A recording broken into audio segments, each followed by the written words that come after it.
to Kaupang. This is a very special place in Norway and a special place for Viking history in general, but also a special place for me. This is my home.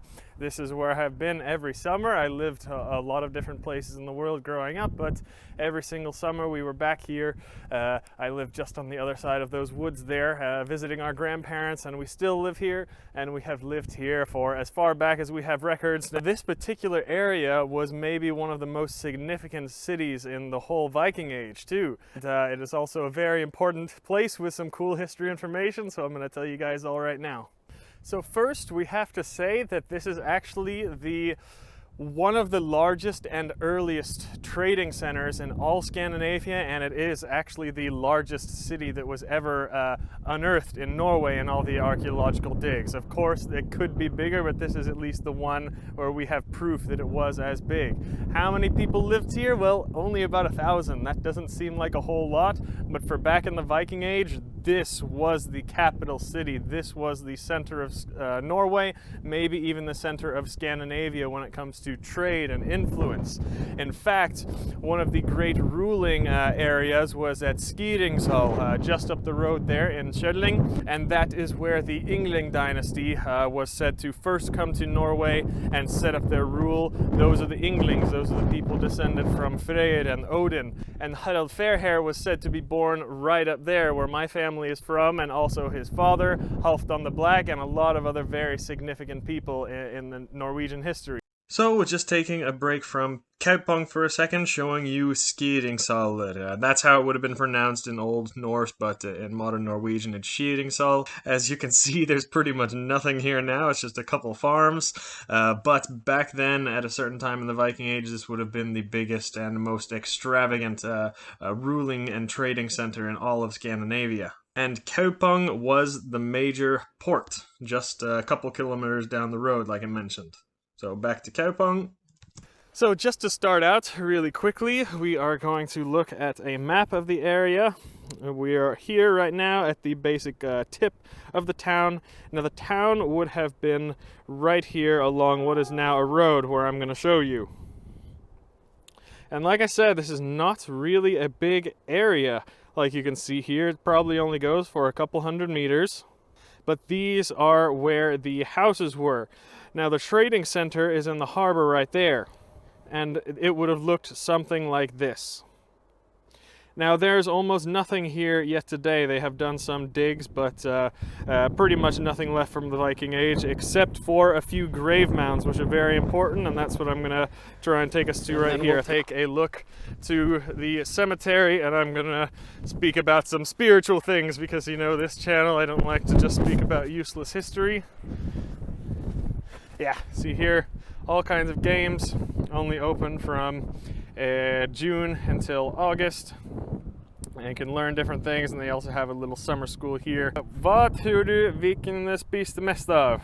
You think Vikings ate pizza, grilled sausages, or cooked pork? Well, I don't know, let us know in the comments what you think. So this is about the best view we are going to get of the whole place. Like I said, that road over there and a little bit further down where those houses go is where the city would have started in the Viking Age. There's the water where the main, trading center would have been, and then people living all along this area. Not that big, again, but it is 1,000 people, and that was a massive city in the Viking Age. And here is actually a little mini map of what it looked like. The yellow parts here is where the settlements would have been. So you see some here. And by the way, right there is where the water is today. But here is the border of where the water was in the Viking Age. So the water level was actually a lot higher back then. Some people are not going to want to believe that very much, but the water levels in the Viking Age were actually quite a bit higher than they were today. And right here is the cemetery, actually, or a part of it.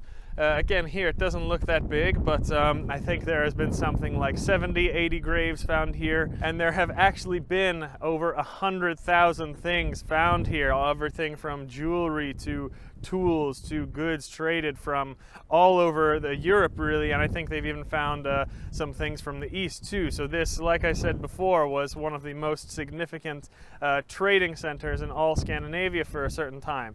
But by the late Viking Age, it was completely abandoned, and it is still pretty much abandoned, as you have seen here. There's only a few houses and farms around. So how this happened, we don't know, but it just goes to show how easily, you know, a people can be completely wiped out. You know, this was the capital of Scandinavia for a certain time, and in just a couple hundred years, there's nothing here. So that's just the reality of how people lived back then. It could have been a plague that ran through the place. It could have been a foreign army that came and pushed everybody out. We really don't know.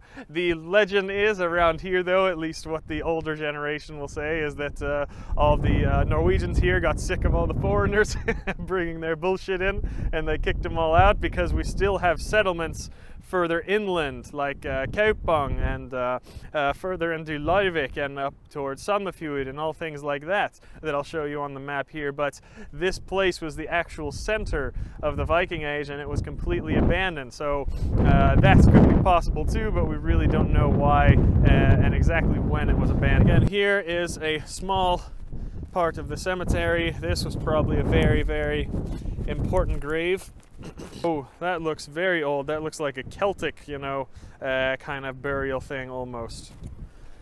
And one interesting thing here too, we have found two examples of a what we think was a witch or a völva. So say in a city of 1,000 people over a span of 200 years, there were at least two völva here, and they would have been, again, some of them traveled like we see in all of the sagas, but in large towns like this, they would have been kind of stationed there, and they would have taken payment for their prophecies and predictions and things like that.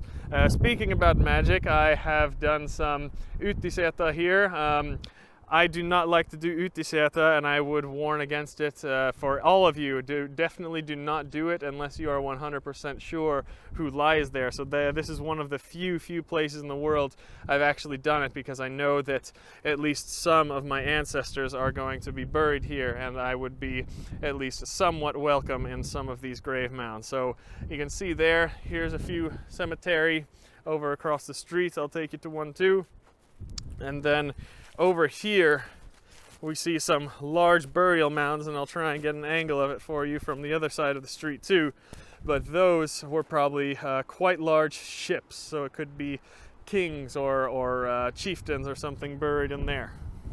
And here is one final part, the last bit of the cemetery, a graveyard here. We are allowed to go, but they are protected under Norwegian law. So you're not allowed to dig or do anything like that in here. You're not allowed to use metal detectors, which is a shame, because I think there is probably some great things to find, but I don't think you have to go so far. Because like I said, this was the most important trade city in all Scandinavia for a certain time. So I think if you looked around in any of these woods, you might find some interesting things. Pop quiz. How did the Vikings live? In tents, in houses, or under bushes? So, hope you enjoyed. That wasn't the most exciting video I've made, I'm sure, but it is an important one. I made this just to show you, you know, the scale of what a Viking Age town would have been. And again, this was the biggest. This would have been like New York City. This would have been like London, like Paris of Scandinavia. And I showed it all to you in just a few minutes. So you can see the size of the cities and the population back then. It would have been very easy to build a city this big if they wanted to, and it would have been very easy to destroy a city like this too. So that's one thing we just have to remember when we look at these old archaeological finds and these stories, that things can change really that quickly. So that's it for today. Hope you enjoyed. Vi ses nästa gång. Okay, everybody, I lied actually. The video's not quite over yet. We have a very special guest that I'm about to have an interview with. He's been following my channel for some time, and his family actually owns one of the farms right around Kaupang, and he has some great stories for us.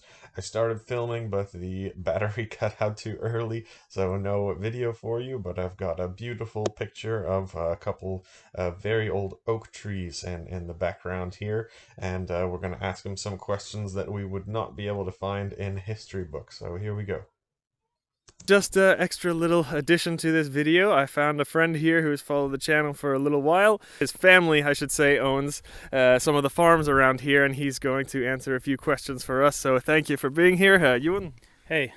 Okay, so his family owned the farms around here in the 1800s. So could you maybe tell us a little bit about, do you have any special stories about how they found it, and if it was known before, or did one of your family members find something here and then inspire the archaeologists to find it themselves? Yeah, my mother's aunt supposedly found a couple of ship's nails. And I don't know if anything was found before that time, but she found that around right after World War II in late 40s. Yeah, World War II. So it's we read that it's the earliest digs were here in the 1800s or 1900s, but maybe they didn't really start finding things right until they really did the biggest excavations around World War II. Is that right? Yeah, I think so, because my mom was 2 years old when they started really excavating here, and that was in 1952. Yeah. So my aunt also worked a lot on the history books for this county. So she already was into the like county records, or something like that. Like that, of old farms, and she wrote that and had that as a job. So yeah. she already knew a little bit about the history around the place and stuff. So when they found the ship's nails, they contacted the university in Oslo. And, they started doing preliminary searches here. Exactly, that's what I was going to ask. So we know of this place, we knew about Kaupang, and we know it was a massive trading center in the Viking Age, and also the ruling center at Skidingshall, just up the street here. But I guess there wasn't any archaeological finds, but did your family kind of know the history before they started digging into all this? No, I don't think so. I never heard anything about it. But and now we know that it's old graves all around this area, so you almost can't walk anywhere without bumping into one. Yeah. Although they are gone now, because several hundred years of farming, but unfortunately. Yeah. And what is here today? What types of farms are here? I think people would be interested in that, because this, like I said, was the largest city in Norway at a certain time, but here there's not that much. So what kinds of things are going on here today? Now it's just wheat and barley mostly, and some potatoes. Okay. So and you don't see much, because they have closed off some of the fields around here, but so we can't grow anything on them. But I hope at least they can dig them out later. Yeah. And also I heard this, we're winter time now, so in the videos that I've filmed it's not much going on here, but in the summertime I was told that this was a pretty big tourist spot and lots of cabins and like beach tourism here. Is that all right? It's not much of that, because I don't think too many people know about this place, other than those that are extra interested. Yeah. So we don't see too much people, but this county is known for its camping tourism, but not right here. Yeah. Okay, well that's good. That's all the questions I had, I think. The history I went over in the video, but you guys are really lucky here to have some local person tell us some things that we would not be able to read in a history book. So that's much. Thank you very much, Jon, and we'll see how that video turns out with just the sound. Yeah.